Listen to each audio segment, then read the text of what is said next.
Hi ನನ್ನ family members, ಹೇಗಿದ್ದೀರಾ? Hope ನೀವು ಚೆನ್ನಾಗಿದ್ದೀರಾ ಅಂದ್ಕೊಂಡಿದ್ದೀನಿ.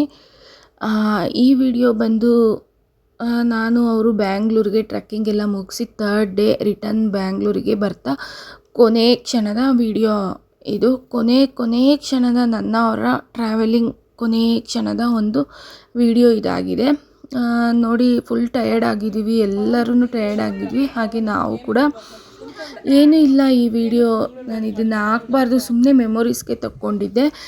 ಟ್ರಾವೆಲ್ ಅಷ್ಟೇ, ಬಸ್ಸಲ್ಲಿ ಕೂತ್ವಿ, ಬ್ರೇಕ್ಫಾಸ್ಟ್ ಲಂಚ್ ಎಲ್ಲ ಮುಗಿಸಿ ಬಸ್ಸಲ್ಲಿ ಕೂತು ರಿಟರ್ನ್ ಬರ್ತಾಯಿದ್ದೀವಿ.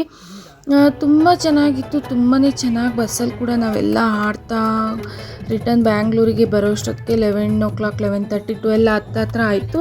ಬರೀ ಆಡ್ತಾ ಕುಣಿತಾ ಬಂದ್ವಿ. ಹಾಗೆ ತುಂಬ ಜನ ಕಮೆಂಟ್ ಮಾಡಿದ್ದೀರ, ತುಂಬಾ ಮನಸ್ಸಿಗೆ ಕೆಲವರು ಕಮೆಂಟು ನನಗೆ ಸ್ವಲ್ಪ ಸಮಾಧಾನ ಮಾಡ್ತು. ಇನ್ನು ಕೆಲವರು ಕೇಳಿದ್ದೀರ ನೀವೆಲ್ಲ, ಆ ಕಮೆಂಟು ನಿಮಗೇ ಅರ್ಥ ಆಗಬೇಕು.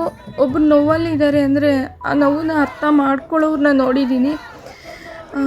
ಇರಲಿ, ಪರವಾಗಿಲ್ಲ, ನಿಮ್ಮ ಮನಸ್ಥಿತಿ ಹೇಗಿದೆಯೋ ನೀವು ಆ ಥರ ಮಾತಾಡಿದ್ದೀರ, ಅದಕ್ಕೆಲ್ಲ ನಾನು ಬೇಜಾರು ಮಾಡ್ಕೊಳ್ಳೋದಿಲ್ಲ.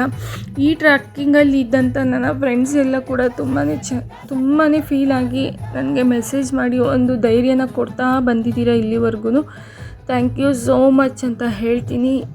ನನ್ನ ಫ್ರೆಂಡ್ಸ್ ಆಗಿರ್ಬೋದು, ಅವರ ಫ್ರೆಂಡ್ಸ್ ಆಗಿರ್ಬೋದು, ಇಲ್ಲಿವರೆಗೂ ನನಗೆ ತುಂಬಾ ಸಪೋರ್ಟ್ ಮಾಡಿಕೊಂಡು ನಾನು ಇಲ್ಲಿವರೆಗೂ ಸ್ಟ್ಯಾಂಡಾಗಿ ನಿಂತಿದ್ದೀನಿ ಅಂದರೆ ಅದಕ್ಕೆ ಕಾರಣ ಫ್ರೆಂಡ್ಸ್ ಆಗಲಿ, ನನ್ನ ಅಮ್ಮನ ಕಡೆ, ನನ್ನ ಅಪ್ಪನ ಕಡೆ ಫ್ಯಾಮಿಲಿ ಆಗಲಿ, ಇವರ ಸಪೋರ್ಟ್ ಇಲ್ಲದೆ ನಾನು ಇಲ್ಲಿವರೆಗೂ ಹೀಗೆ ಕೂತ್ಕೊಳ್ತಾ ಇರಲಿಲ್ಲ ಅಂದ್ಕೊಳ್ತೀನಿ. ಕೆಲವರು ಹೆಸ್ರನ್ನ ಹೇಳ್ಬಾರ್ದು, ತಗೋಬಾರ್ದು, ನನಗೆ ಯಾವ ಥರ ಎಲ್ಲ ಸಪೋರ್ಟ್ ಮಾಡಿದ್ದಾರೆ ಅಂತ. ಮುಂದೊಂದು ದಿನ ಬಂದರೆ ಹೇಳ್ತೀನಿ ನಾನು. ನೋಡಿ, ಈ ಟ್ರೆಕ್ಕಿಂಗಲ್ಲಿ ಬರ್ತಾ ರಿಟರ್ನ್ ಜರ್ನಿಯಲ್ಲಿ ಬರೀ ಆಡ್ತಾ ಬಂದ್ವಿ. ಹೇಗಿತ್ತು ಇಲ್ಲಿ ಅವ್ರ ಫೇಸ್ ಎಲ್ಲ ನೋಡ್ತಿದ್ರೆ ನಂಗೆ ತುಂಬಾ ಫೀಲ್ ಆಗ್ತಿದೆ. ಮುಂದೊಂದು ದಿನ ಅವ್ರು ಇಲ್ಲದೇ ನಾನು ಇರಬೇಕು ಅಂತ ನಾನು ಏನೂ ಮಾಡಿರಲಿಲ್ಲ.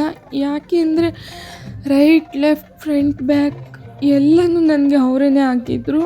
ಒಂಥರ ನಾನು ಹೇಗೆ ನನ್ನನ್ನು ಬೆಳೆಸ್ಕೊಂಡು ಬಂದರು ಅಂದರೆ, ಚಿಕ್ಕ ಹುಡುಗಿನ ಮನೇಲಿ ಒಂದು ಮಕ್ಕಳನ್ನ ನಾವು ಹೇಗೆ ಸಾಕ್ಕೊತೀವಿ ತಂದೆ ತಾಯಿ, ನನ್ನನ್ನು ಅದೇ ಥರ ಸಾಕ್ಕೊಂಡು ಬಂದರು ಅವರು. ಅವರಿಲ್ಲದೆ ನಾನು ಹೇಗಿರಬೇಕು ಅಂತ ತುಂಬ ಭಯ ಆಗ್ತಿದೆ. ನೋಡಿ, ಇಲ್ಲೂ ಕೂಡ ತುಂಬ ನಾಚಿಕೆ ಸ್ವಭಾವ ಅವರು. ಆದ್ರೂ ಈ ಟ್ರಾವೆಲ್ ರಿಟರ್ನ್ ಬರ್ತಾ ತುಂಬಾ ಜೋಶ ಖುಷಿಯಾಗಿ ನನ್ನನ್ನು ನಗಿಸ್ಬೇಕು ಅಂದ್ರೆ, ನನ್ನ ವಿಚಾರಕ್ಕೆ ಬಂದರೆ ಅವರು ಎಲ್ಲದರಲ್ಲೂ ಎಷ್ಟೇ ಕಷ್ಟ ಆಗಲಿ ಅವ್ರಿಗೆ ಆಕ್ಸೆಪ್ಟ್ ಮಾಡ್ಕೊತಾರೆ. ಯಾರೇ ಆಗಲಿ ನನ್ನನ್ನು ಒಂದು ಮಾತು ಅಂದರೂ ಕೂಡ ಅದನ್ನು ನನ್ನವ್ರಿಗೂ ಬಂದರೆ ಯಾರನ್ನೇ ಆಗಲಿ ಅವ್ರು ಬಿಡ್ತಿರ್ಲಿಲ್ಲ.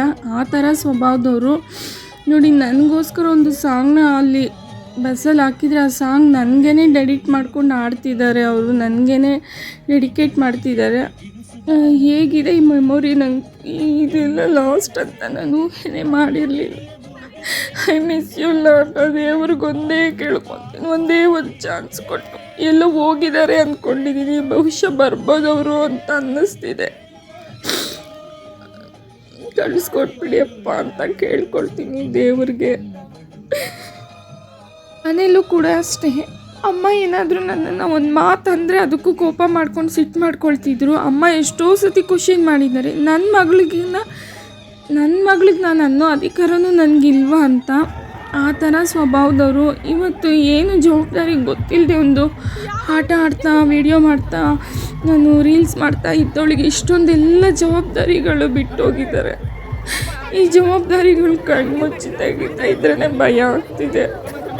ನಾನು ಹೇಗಪ್ಪ ನಿಭಾಯಿಸೋದು, ನಾನು ನಿಭಾಯಿಸಬಲ್ಲ ಅಂತಲೇ ನನಗೆ ಅನ್ನಿಸ್ತಿಲ್ಲ.